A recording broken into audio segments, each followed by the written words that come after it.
नारायण नारायण नारायण बोल चेतन नारायण बोल। नारायण नारायण नारायण बोल चेतन नारायण बोल। नारायण बोलन लाई नारायण बोलन लाई साही दई नमो। नारायण नारायण नारायण बोल। नारायण नारायण नारायण बोल। जय श्रीमन्नारायण। ओम तत्सं योरावृणीमहे गातुं यज्ञाय गातुं यज्ञपतये दैवी स्वस्तिरस्तु नः। स्वस्तिर्मानुषेभ्यः ऊर्ध्वं जिगातु भेषजं सन्नो अस्तु द्विपदे सञ्चतुष्पदे। ओम शांति शांति शांतिः। लक्ष्मीनाथसमारम्भां नाथयामुनमध्यमाम् अस्मदाचार्यपर्यन्तां वन्दे गुरुपरम्पराम्। मौद्गल्यवंशं सुलभं सुशीलं रामानुजार्यस्य मताश्रयन्तं श्रीमत्सुखाचार्यकृपैकभाजं श्रीदेवकीनन्दनवरीयमीडे। सर्वमङ्गलमाङ्गल्यं सर्वोपद्रवनाशनं वन्दे रामानुजार्यस्य नित्यं पादाम्बुजद्वयम्।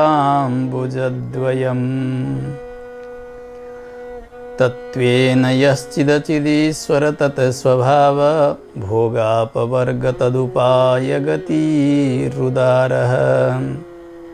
सन्दर्शयन्निरमिमीतपुराणरत्नं तस्मै नमो मुनिवराय पराशराय।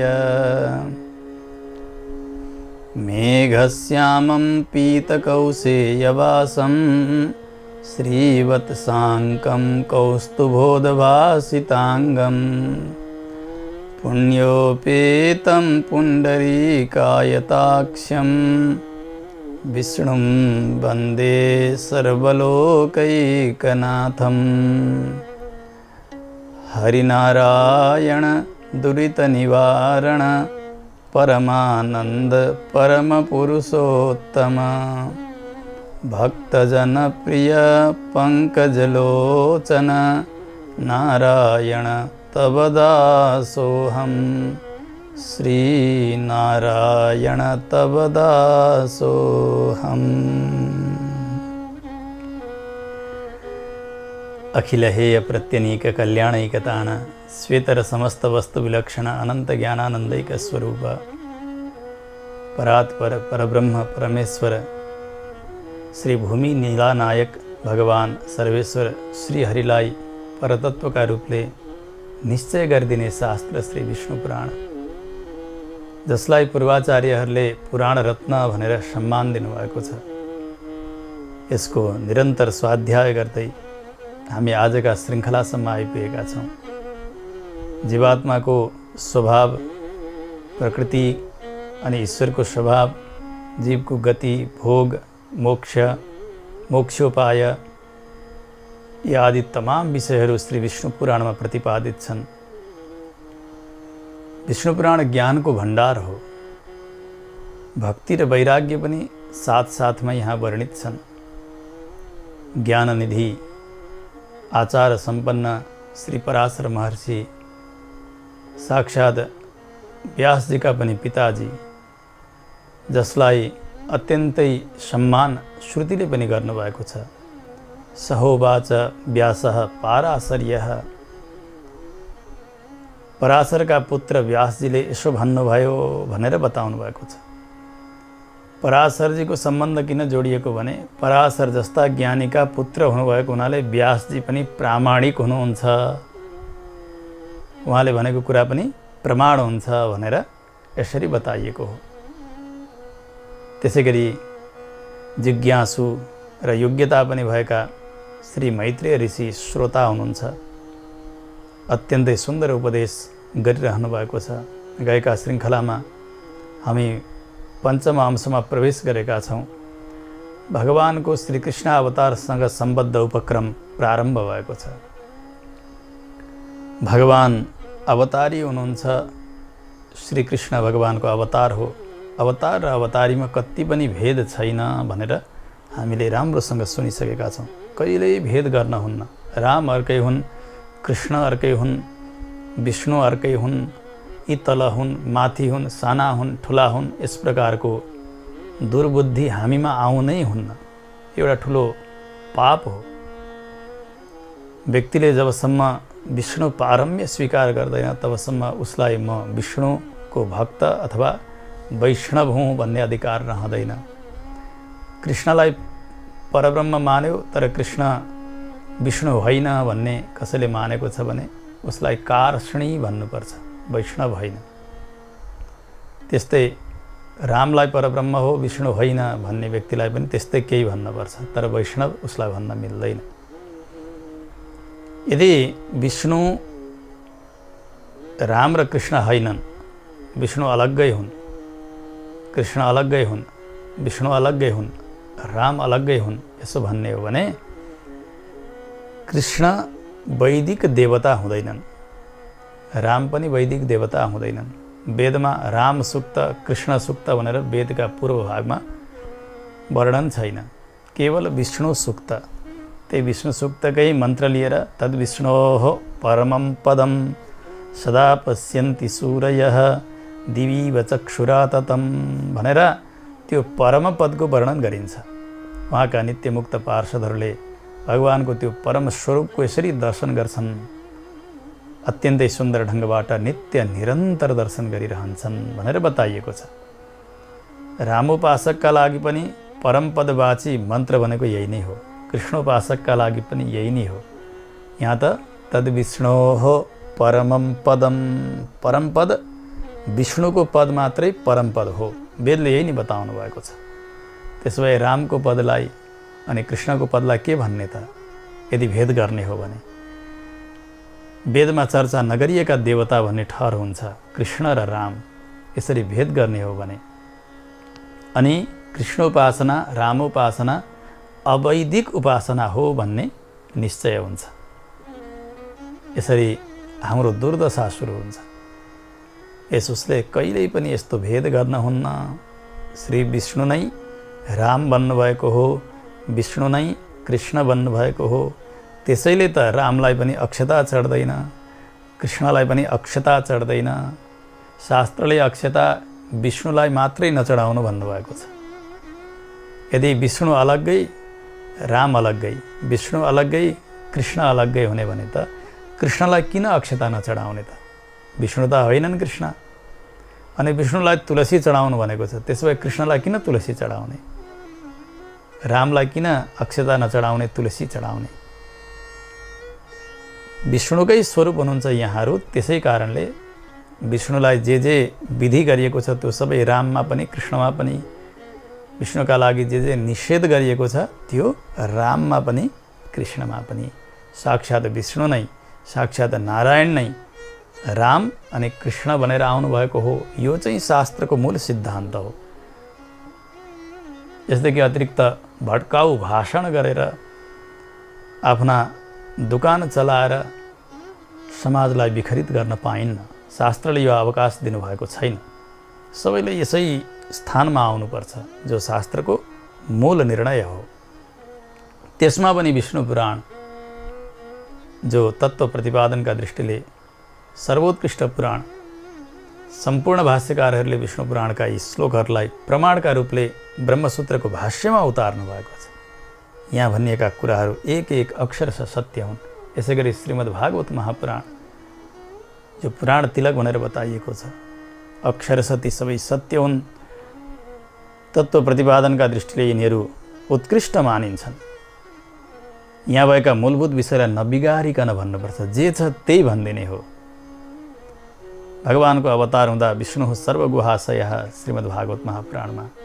अनि जाने समयमा देवताहरूले प्रार्थना गरे, सलोकान लोकपालान्नः पाहि वैकुण्ठ किङ्करान् प्रभु यहाँ सबै काम पुरा भयो, हजुर वैकुण्ठका पार्षदहरूलाई रक्षा गर्नका लागि अब श्री वैकुण्ठ जानुहोस् भनेर प्रार्थना गर्नुभएको छ देवताहरूले।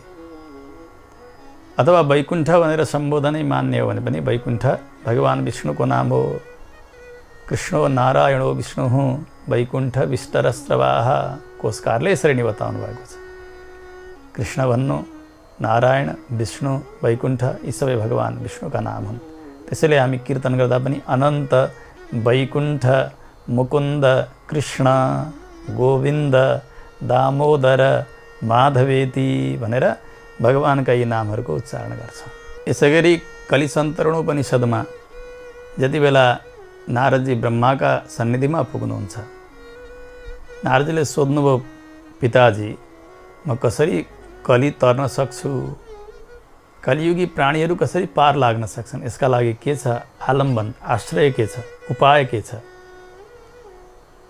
त्यसबेला ब्रह्माजीले भन्नुभयो, बाबु भगवतो आदिपुरुषस्य नारायणस्य नामोच्चारण मात्रेण निर्धूत कलिर्भवति। भगवान् आदिपुरुष जो जगतका एकमात्र कारण हुनुहुन्छ, त्यस्ता नारायणका नामको उच्चारण गर्नाले मात्रै व्यक्तिका कलिजन्य दोषहरू समाप्त हुन्छन्, कलीमा पार लाग्न सक्छन्। ती नामहरू के हुन् सोध्नुहुन्छ नारदजीले। ब्रह्माले बताउनुभयो, हरे राम राम राम हरे हरे, हरे कृष्ण कृष्ण कृष्ण हरे हरे। भगवान् आदिपुरुष नारायणका नाम यिनै हुन्। यिनै नाम जपेर यो नाम सङ्कीर्तनद्वारा व्यक्तिले मुक्ति प्राप्त गर्दछ। भगवान्का नाम रामकृष्ण आदि गरेका यी उपलक्षणहरू हुन्। राम कृष्ण गोविन्द दामोदर वासुदेव नारायण यी सबै नामको उत्तिकै महिमा। उसै गरिकन यो नाम जपको प्रभाव यसरी बुझ्नुपर्छ। हो, यसरी भगवान्का नामको आश्रय लिएर तर्न सकिन्छ। यहाँ त रामकृष्ण नै भगवान् नारायणकै नाम भनेर वेदले किटान गरिदिनु भएको छ। त्यसैले राम र कृष्ण वैदिक देवता ठहर्नु भएको छ, किनभने भगवान् नारायण नै हुनुहुन्छ उहाँहरू। र हामीले गरिने रामोपासना पनि वैदिकी उपासना, कृष्णोपासना पनि वैदिकी उपासना हुन जान्छ। जस्तो स्वरूपमा आफूलाई प्यार लाग्दछ, मुरलीधारी स्वरूप होस्, धनुर्धारी स्वरूप होस्, चक्रधारी स्वरूप होस्, भक्तका भाव अनुसारले, तर भेद कति पनि गर्न हुन्न। यसरी सम्झिनुपर्छ हामीले। त्यस्तै कृष्णोपासकहरूले अथवा रामोपासकहरूले अथवा नारायणोपासकहरूले कसैले पनि भगवानको सेवा गर्दा पुरुष सुक्त विधानद्वारा नै सेवा गर्नुहुन्छ, जसलाई वेदमा अधिकार छ।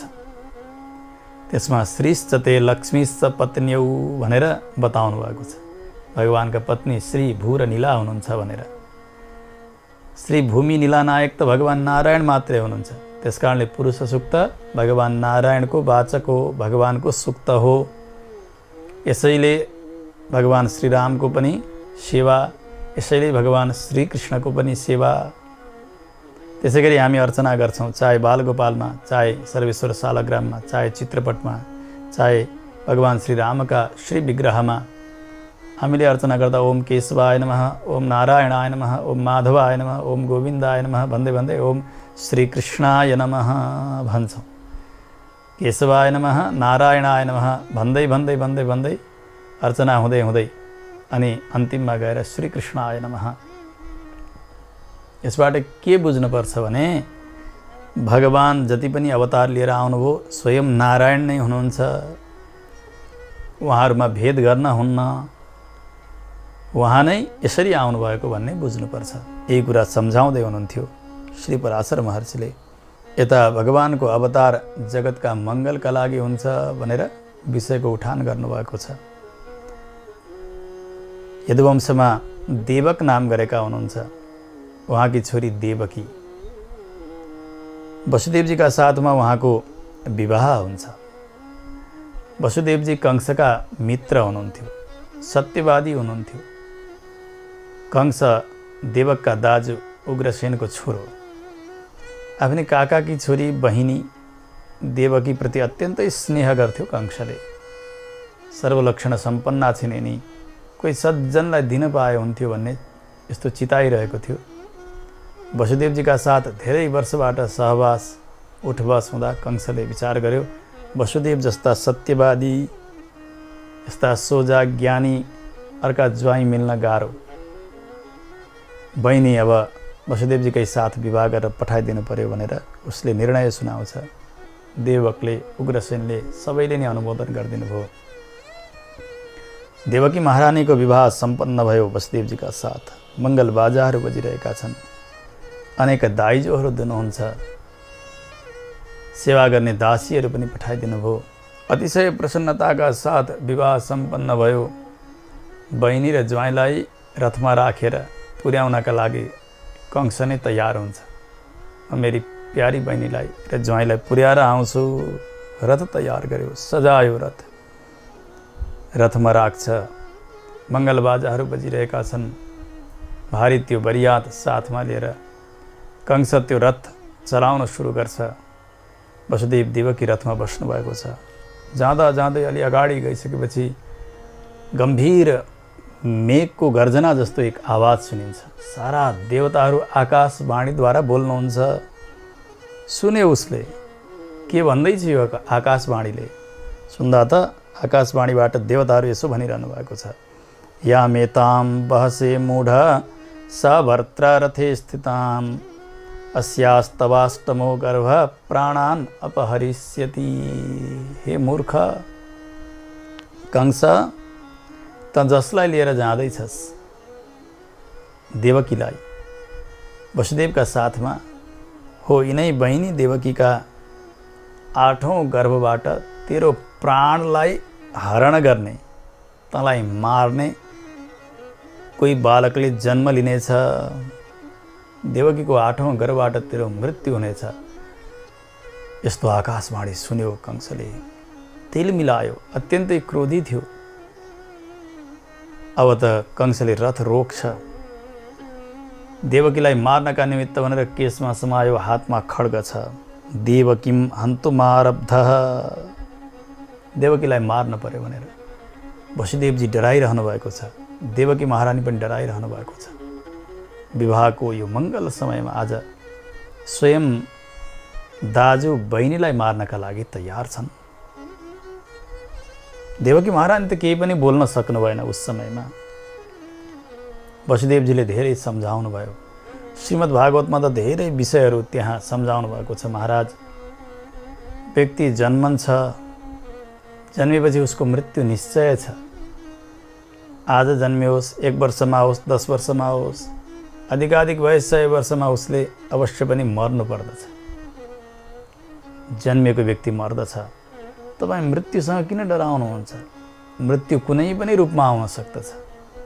यो त तपाईँको प्रारब्धसँग सम्बद्ध विषय हो नि। यी देवकीको के दोष छ र यसमा? तपाईँले जस्तो कर्म गर्नुभएको छ उसै गरी मृत्यु पनि आउने हो। मान्दै छैन उसले। वसुदेवजीले भन्नुभयो, तपाईँकी छोरी समाने नि।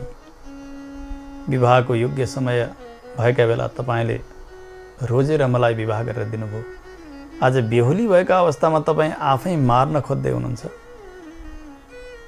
स्त्रीलाई मार्दै हुनुहुन्छ, बहिनीलाई मार्दै हुनुहुन्छ, छोरी समान बहिनी, त्यसमा पनि बेहुली भएका समयमा। यस्तो अनर्थ नगर्नुहोस्, यो अपराध नगर्नुहोस्। तपाईँ त भोजवंशीय हुनुहुन्छ। भोजवंशको यसलाई बढाउनेवाला हुनुहुन्छ, धर्मलाई जान्नेवाला हुनुहुन्छ। महाराज, तपाईँलाई कति पनि सुहाउँदैन, यिनलाई नमार्नुहोस् भनेर वसुदेवजी हात जोडिरहनुहुन्छ। कंस मानेकै छैन। केही गर्दा पनि जब मानेन, वसुदेवजीलाई भित्र एउटा उपाय स्फुरित हुन्छ। उहाँले भन्नुभयो, न हन्तव्या महाभाग देवकी भवता नघ समर्पयिष्ये सकलान गर्भान अस्योदरोद्भवान। महाराज, महाराज, कसै गरी पनि देवकीलाई नमार्दिनुहोस्। हजुरलाई देवकीबाट त कोही भय होइन नि। यिनका गर्भबाट जन्मेका बालकबाट मात्रै डर हो महाराज। कंसले भने, हो, उसो भए यिनले जति पनि बालकहरूलाई पैदा गरिदिनेछन्, जन्मने बित्तिकै मैले ती बालकहरू तपाईँलाई ल्याएर समर्पण गरिदिनेछु। जति नै बालक जन्मे हुन् सबै हजुरकै बन्ने छन्। हजुरले जसरी चाहनुहुन्छ त्यसै गरी तिनीहरूलाई मार्न बचाउन जे गर्न पनि सक्नुहुन्छ। सबै हजुरलाई नै म समर्पण गरिदिन्छु। यसो भनिसकेपछि कंसले विचार गर्यो, हो अनाहकमा बहिनीलाई किन मार्ने? वसुदेवजी कति ज्ञानी हुनुहुन्छ, दूरदृष्टि छ उहाँमा। आखिर यी बहिनीका गर्भबाट जन्मेका बालकबाट मलाई डर हो। जन्मिने बित्तिकै ती बालकहरू मैले मारिदिन्छु। अब कसले मलाई मार्छन् र? मेरो मृत्यु यसरी टर्दछ भनेर मूर्ख कंसले विचार गर्यो। वसुदेवजीको प्रस्तावलाई स्वीकार गर्दछ। देवकीलाई मार्ने इच्छा छोड्यो। अब रथ चलाउँदै चलाउँदै लिएर गएको छ। वसुदेवजीका घरमा पुर्यायो ससम्मान। त्यहाँबाट विदा भएर फर्केर आउँछ कंस। समय बित्दै गइरहेको छ। श्री पराशर महर्षि बताउनुहुन्छ कंसले वसुदेवजीको जो प्रस्तावलाई स्वीकार गर्यो नि, यसमा एउटा रहस्य छ। सुन्नुहोस्। न घातयामास चताम देवकीम सत्य गौरवात। वसुदेवजी सत्य मात्रै बोल्नुहुन्थ्यो, कहिले झुट बोल्नुहुन्न थियो। अब अहिले म जति पनि जन्मिन्छन् ती बालकहरू ल्याएर दिन्छु भन्ने, तर पछि नदिने खालका वसुदेवजी हुनुहुन्थ्यो भने कंस मान्दैनथ्यो। बाल्यावस्थाबाटै कंसले सङ्गत गरेको थियो वसुदेवजीको। कहिले झुट बोल्नुहुन्न थियो, सत्यवादी हुनुहुन्थ्यो। ती सत्यका गौरवका कारण वसुदेवजीले भनेको अवश्य पनि हुन्छ, उहाँले आफ्नो वचन पुरा गर्नुहुन्छ भनेर नै देवकीलाई मारेन उसले, अन्यथा मारि नै दिन्थ्यो। फर्केर आयो। अब ऊ त यति उद्दण्ड बनेको छ। नाम मात्रका राजा उग्रसेन, शासन भने सबै कंसका हातमा भइसकेको छ। अलि अगाडि गएर त आफ्ना पितालाई लगेर कैदी बनाइदिन्छ, थुन्छ अनि आफै राज शासन प्रारम्भ गर्दछ। दुष्ट अपराधी शासकहरू हुन लाग्यो भने पृथ्वीमा ठुलो भार हुन्छ। पापको भार पृथ्वीले धारण गर्न सक्नुहुन्न। अत्यन्तै धेरै पीडा भयो धरणीलाई। एक समय सुमेरु पर्वतमा माथि देवताहरूको सभा चलिरहेको थियो। ब्रह्मा, शङ्कर, इन्द्र, वरुण, कुबेर आदि गरेका तमाम देवताहरू बस्नुभएको छ। पृथ्वी त्यहाँ पुग्नुहुन्छ गाईको रूप धारण गरेर। आँखाभरि आँसु छन्, थरथर थरथर काँपिरहनु भएको छ। गएर सम्पूर्ण देवताहरूलाई साष्टाङ्ग प्रणति गर्नुभयो पृथ्वीले। सम्पूर्ण देवताका अघिल्तिर आफ्नो दुःख सुनाउन सुरु गर्नुहुन्छ। अग्नि सुवर्णस्य गुरुर्गवां सूर्य परो गुरुः ममाप्यखिल लोकानां गुरुर्नारायणो गुरुः। सम्पूर्ण लोकका गुरु हुनुभएका, रक्षक हुनुभएका परब्रह्म सर्वेश्वर नारायण मेरा गुरु हुनुहुन्छ। पहिले यो कुरा बताउनुभयो, भन्दै जानुभयो उदाहरण दिँदै। जसरी अग्नि सुवर्णको मूल केन्द्र हो, किनभने सुन पनि तेजकै एउटा अंश हो।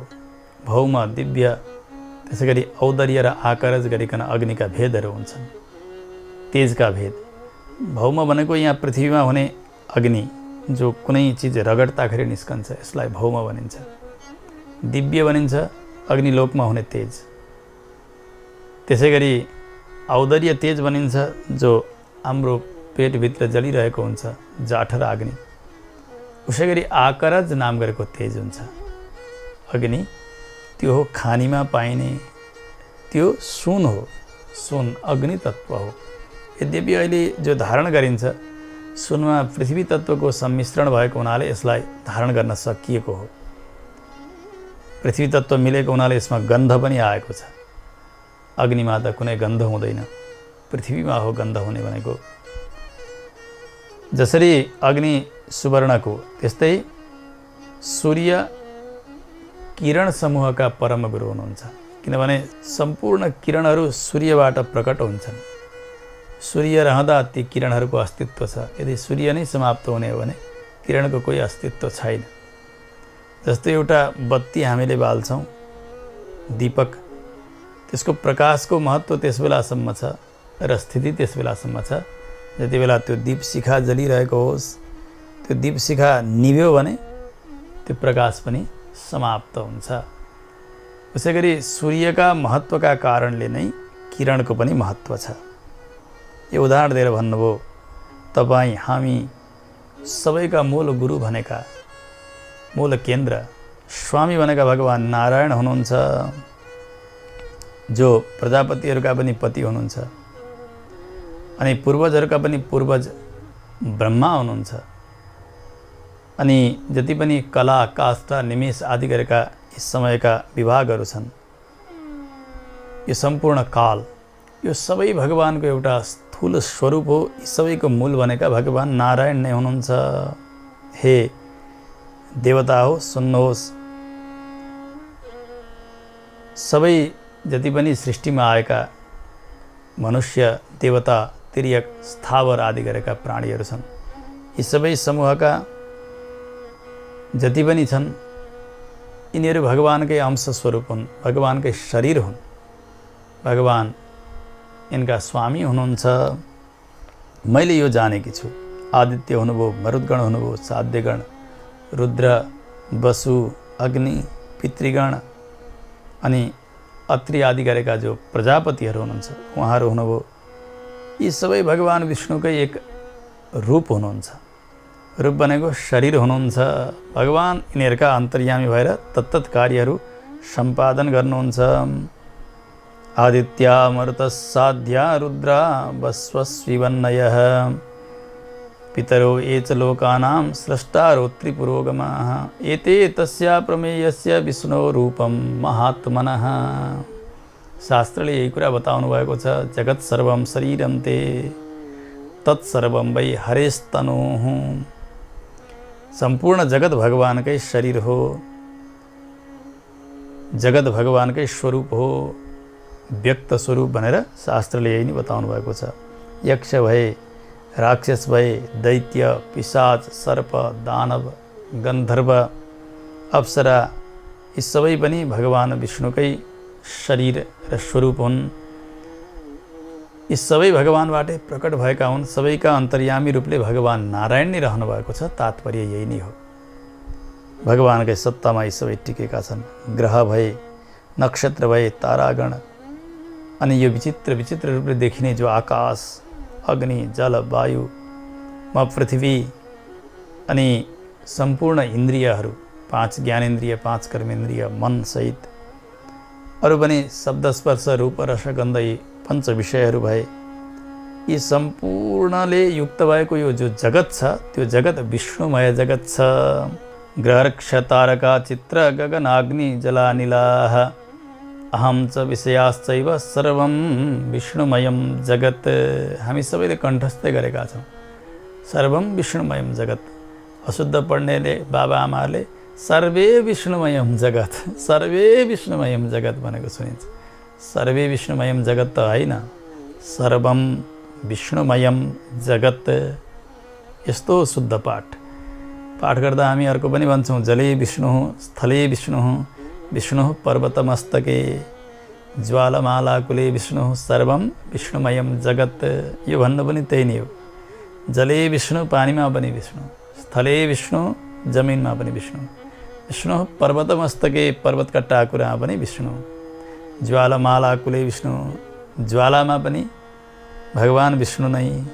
यी जति पनि उज्ज्वलित भएका छन् ग्रह, नक्षत्र, ताराहरू सबै भगवानकै प्रकाशबाट प्रकाशित भइरहेका छन्। भगवान गीतामा यही नै बताउनुहुन्छ, रसोहम अप्सु कौन्तेय प्रभास्मि शशि सूर्ययोः।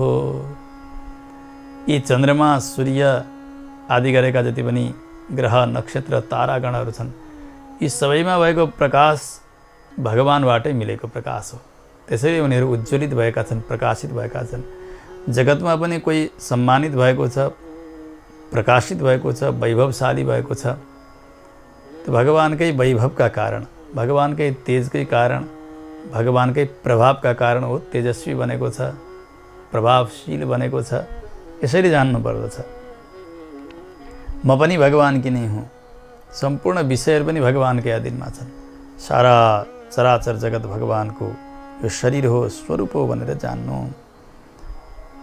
भूमिदेवीले सारा देवताहरूसँग परतत्वको निर्णय आफै गरिदिइरहनु भएको छ। हामी कहाँ जाने त, कसका शरणमा जाने, कसले जगतको रक्षा गर्न सक्दछ, को भूमिको रक्षक हो, धर्मको रक्षक हो, यो कुरा भूमिदेवीले आफ्ना स्तुतिमै देवताहरूलाई सबै अर्थ्याइदिनु भएको छ। यस्तो चराचर जगत भगवानको शरीर जानेर पनि, जगतका रूपले भगवान नै हुनुहुन्छ यो जानेर पनि अनेक रूपधारी विष्णुका यी स्वरूपहरूमा व्यक्तिले भेद देखिरहेको हुन्छ। जस्तो कि एउटा समुद्र हुन्छ, समुद्रमा यताबाट छाल उच्छलित भएर आइरहेको हुन्छ, लहराहरू चलिरहेका हुन्छन्, यताबाट पनि आएको हुन्छ अनि यी दुवै छालहरू यसरी ठोक्किन्छन्, ठोक्केर यति माथि पुग्छ त्यो जलको धारो अनि फेरि एकाएक समाप्त हुन्छ। छ त केवल समुद्र मात्रै, तर देख्नलाई त्यहाँ ती लहराहरूमा, छालहरूमा अनेक अनेक भेद उपभेदहरू जसरी देखिन्छन्। यसै गरी जगत हो त केवल भगवान विष्णुकै स्वरूप, तर यहाँ देवता, तिर्यक, मनुष्य, स्थावर देवताहरूमा पनि कई प्रकारका भेदहरू, मनुष्यमा पनि, तिर्यकमा पनि, स्थावरमा पनि यी सारा भेदहरू समुद्रका लहरामा भएका भेदहरू जस्तै हुन्। हुन चाहिँ सारा जगत भगवानकै स्वरूप हो। भगवान विश्वाकार हुनुहुन्छ, जगतका आकारका रूपले भगवान रहनु भएको छ, यही जान्नुपर्छ। त्यसैले एउटा छालले अर्को छाललाई यसरी ठोके जस्तो, रोके जस्तो हुन्छ। यसै गरी एकले अर्कालाई निषेध गर्ने, एक अर्काको बाधक हुने, एक अर्काको साधक हुने, यी सबै प्रकारका व्यवस्था जगतमा समुद्रका लहरा जस्तै गरिकन बुझ्नुपर्छ। तर हुनलाई जति पनि क्रिया चेष्टा जे छन्, यहाँ भएको वस्तुस्थिति यो सबै भगवानकै स्वरूप हो र भगवानकै अधीनमा हो भनेर जान्नुपर्छ। तत्साम्प्रतम् अमी दैत्याः कालनेमि पुरोगमाः मर्त्यलोकं समाक्रम्य बाधन्ते हरनिशं प्रजाः। हे देवगण हो, सुन्नुहोस्, यस समयमा कालनेमी नाम गरेको जो दैत्य हो, आफ्ना दैत्यगणहरू साथमा यस मर्त्यलोकमा जन्मिएको छ। फेरि अत्यन्तै उग्र भएर उसले जगतमा अधिकार जमाइरहेको छ, अति पापी छ, पापमय शासन चलाइरहेको छ। दिन रात सज्जनहरूलाई दुःख दिइरहेको छ। यसले यति पीडा भएको छ, हो यो पीडा मैले सहन गर्न सकिरहेकी छैन। अधर्मको भार अत्यधिक कठिन हुन्छ, दुरूह भार आज त्यस्तो भएको छ, मलाई पीडा भइरहेको छ। जुन कालनेमीलाई भगवान जो सर्वसमर्थवान हुनुहुन्थ्यो, त्यस्ता प्रभु नारायणले पहिले मार्नु भएको थियो। अहिले यस समयमा त्यही दुष्ट उग्रसेनको पुत्र कंस भएर जन्मिएको छ। उसले पहिलेको त्यो वैरभाव भगवानसँग भएको अहिले पनि साध्न खोजिरहेको छ। ईश्वरको नामै लिन चाहँदैन, पाखण्डी बनेको छ। ऊ शासक बन्यो, महान कंसासुरका रूपले रहेको छ। यो ऊ मात्र होइन, उसका जति पनि परिजनहरू थिए, सेवकहरू थिए, सहयोगीहरू थिए उस समयमा, पूर्व जन्ममा, ती सबै अहिले त्यस्तै दुष्ट बनेर यहाँ जन्मिएका छन्। अरिष्टासुर, धेनुकासुर, केसी, प्रलम्बासुर, नरकासुर, सुन्द, त्यसै गरी यी जति पनि अरू बलिका पुत्रहरू थिए, त्यसमध्ये एउटा बाणासुर नाम गरेको पुत्र अत्यन्तै दुष्ट, त्यो पनि यहाँनिर कंसलाई सहायता गर्नका निमित्त अवस्थित छ। कालनेमी कंस पूर्वजन्ममा कालनेमी थियो, भगवानले मार्नु भएको थियो। यस्ता महान बलशाली दुष्ट राक्षसहरू राजाका घरमा उत्पन्न भएर राजा जस्ता बनेर पापलाई बढावा दिइरहेका छन्। यिनीहरूले कति हुन्, कति यिनीहरूको गणना गरेर म सक्दिनँ। तथान्ये च महावीर्या नृपाणां भवनेषु ये समुत्पन्ना दुरात्माना तान्न सङ्ख्यात मुत्सहे। साक्षात् भूमिदेवीले पनि भन्दै हुनुहुन्छ, यस्ता पाखण्डीहरू कति छन्, तिनीहरूको सङ्ख्या राखेर मैले सकेकी छैन। कति हुन्, कति त्यस्ता सबै आएका छन् कंसलाई सहायता गर्नका निमित्त। तत्त स्थानमा जन्मेर उसै गरी अधर्मलाई बढाइरहेका छन् यिनीहरूले। हे दिव्य मूर्ति भएका देवगणहरू, सुन्नुहोस्, यस समय म माथि अत्यन्तै बलशाली अनि अति नै दुष्ट त्यस्ता दैत्यहरूका सेनाहरू अधर्म गरिरहेका छन् र म अति भार बोक्ने बाली भएकी छु।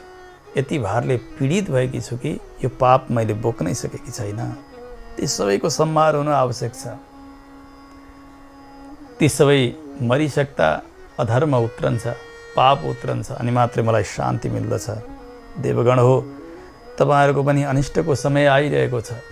यो उग्रता मच्चिँदै गयो भने यस्ता दुष्टहरूले तपाईँहरूलाई पनि दुःख दिँदै जानेछन्। यसुसले तपाईँहरूलाई म बताउँदैछु, सुन्नुहोस्। तद्भूरि भार पीडार्ता न शक्नोम्यमरेश्वराः विभर्तुमात्मानमहम् इति विज्ञापयामि वः। यी दुष्टहरूले भेला गरेका अनेक अक्षौहिणी सेनाहरू सबै उत्तिकै दुष्ट छन्। यसबाट यति भार भयो, यति भार, मैले यो भार बोक्न सकिरहेकी छैन। हे देवता हो, तपाईँहरूलाई म यो निवेदन गर्दछु, केही न केही अब यो भारको अपसारण गर्ने, भार हटाउने केही उपाय गरिदिनुहोस्। हजुरहरू ज्ञानी हुनुहुन्छ, अर्काको पीडालाई जान्नेवाला हुनुहुन्छ। म हजुरहरूकै हुँ। मलाई पनि उसै गरिकन हजुरहरूकै स्थानमा राखेर यज्ञमा भाग दिन्छन् भक्तहरूले। हामी सबैका अधीन गर्नेवाला भगवान नारायण हुनुहुन्छ। भगवानका साथमा जानका लागि जे गर्न पर्छ, जसरी भगवानलाई विज्ञापन हुन सक्छ, त्यो हजुरहरूले गरिदिनुहोस्। होइन भने यथा रसातलम नाहम गच्छेयम अति विक्वला। यो भार बोक्न नसकिसकेपछि म दब्दै दब्दै रसातलमा पुग्नेछु। जब पृथ्वी नै हुन्नन् त्यस पछाडि यज्ञ कहाँ हुन्छ? यज्ञ भाग कसरी पाउनुहुन्छ तपाईँहरूले? यो तात्पर्य हो। अतः हजुरहरूले मेरो रक्षाका निमित्त केही प्रयास गर्नुहोस् भनेर अत्यन्तै करुण स्वरमा पृथ्वीले प्रार्थना गर्नुभयो ब्रह्मा आदिका देवताहरूसँग। ब्रह्माजी प्रधान हुनुहुन्थ्यो त्यो सभामा। रुद्र, इन्द्र, वरुण, कुबेर आदि गरेका तमाम देवताहरू, मरुद्गणहरू अरू पनि बसिरहनु भएको छ। सबैलाई सम्बोधन गर्दै भन्नुभयो ब्रह्माले, हे देवता हो, सुन्नुहोस्। यथा वसुधा सर्वं सत्यमेव दिवौकशः अहम भवो भवन्तश्च सर्वे नारायणात्मकाः। पृथ्वीले सत्य सत्य भनिरहेकी छन्। कुनै पनि मिथ्या वचन उनले बोलेकी छैनन्। हे देवता हो, अहम म भएँ, भवः शङ्कर हुनुभयो, त्यसै गरी भवन्तश्च तपाईँहरू पनि, पृथ्वीसहित सबै, सर्वे नारायणात्मकाः, सबै हामी भगवानका अङ्ग हौँ। भगवान नै आत्मा हुनुहुन्छ हाम्रा, भगवान नै शरीरी हुनुहुन्छ, हामी भगवानका शरीर स्थानीय हौँ।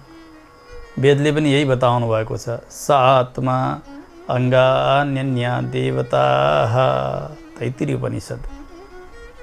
भगवान नारायण नै सबैका आत्मा हुनुहुन्छ। सारा देवताहरू भगवानका अङ्ग हुन्। श्रीमद् भागवतमा पनि यही बताउनु भएको छ, देवा नारायणाङ्गजाः। सारा देवताहरू भगवान नारायणका अङ्गबाट प्रकट भएका हुन्।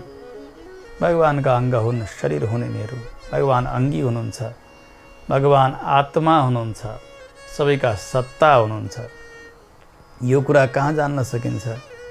जति बेला भगवानले गीताको उपदेश गर्दै महाभारतको युद्धका समयमा अर्जुनलाई विभूति योगको उपदेश गर्नुभयो। म यहाँ छु, वहाँ छु, त्यहाँ छु, सर्वत्र छु, कति बताऊँ? विष्टभ्याहमिदं कृत्स्नम एकांशेन स्थितो जगत। एकै अंशद्वारा यो सारा जगतमा छु र सबैलाई धारण गरेको छु। यो जगतमा व्याप्त म छु। यो जगत नै मेरै स्वरूप हो भनेर भगवानले जब बताउनु भयो, अर्जुनजीलाई विश्वास भएन। उहाँले भन्नुभयो, प्रभु, त्यो हजुरको विराट स्वरूप मलाई हेर्ने इच्छा छ। हजुर कस्तो स्वरूपको हुनुहुन्छ त्यो वास्तविक स्वरूप देखाइदिई बक्सियोस्। भगवानले भन्नुभयो, अर्जुन, यी सामान्य चक्षुले, यी आँखाले तिमीले मलाई त्यो स्वरूपमा हेर्नै सक्दैनौ। तिमीले दर्शन गर्ने स्वरूप त यही नै हो। यदि तिमीलाई इच्छा हुन्छ त्यो मेरो विराट स्वरूप हेर्ने भने यसका निमित्त मैले दिव्य चक्षु प्रदान गर्नुपर्छ। दिव्यम ददामि ते चक्षुः पश्यमे योगमैश्वरम। मेरो त्यो स्वरूपलाई तिमीले हेर भनेर भगवानले दिव्य दृष्टि प्रदान गर्नुभयो। जस्तो कसैले ध्यान गर्छन्, ध्यानमा साक्षात् भगवानको दर्शन गर्छन्, आफ्ना इष्टको साक्षात्कार गर्छन् अनि उनीहरूलाई भनिन्छ उहाँको तेस्रो आँखो खुलेको छ भनेर। तेस्रो आँखो खुल्नु भनेको यहाँ भइसकेर अर्को एउटा कतै आँखो रहेछ भन्ने होइन नि। ज्ञान चक्षु, ज्ञान रूपी आँखो खुल्यो, त्यो ज्ञानले भगवत साक्षात्कार गर्यो, यो तात्पर्य हो। यहाँ अर्जुनलाई पनि दिनुभएको भगवानले अर्को एउटा आँखो अर्कैतिर टाँसिने गरिदिनु भएको होइन। चक्षु त यिनै थिए, तर भगवानले अर्जुनको ज्ञानलाई अत्यन्तै प्रकाशित गरिदिनु भयो, विस्तृत गरिदिनु भयो।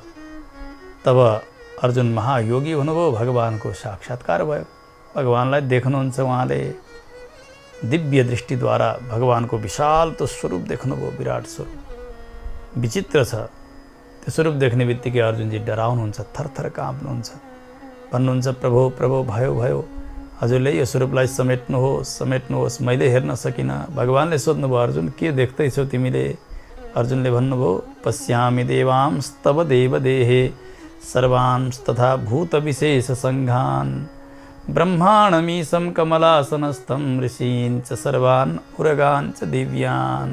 सारा देवताहरू हजुरका शरीरमा, सारा प्राणीहरू हजुरका उदरमा, सम्पूर्ण ब्रह्माण्ड नै हजुरका शरीरमा मैले देखेँ। कसलाई देख्यो? ब्रह्माणम ईशम, ब्रह्मालाई पनि देखेँ मैले, उसै गरी शङ्करलाई पनि देखेँ।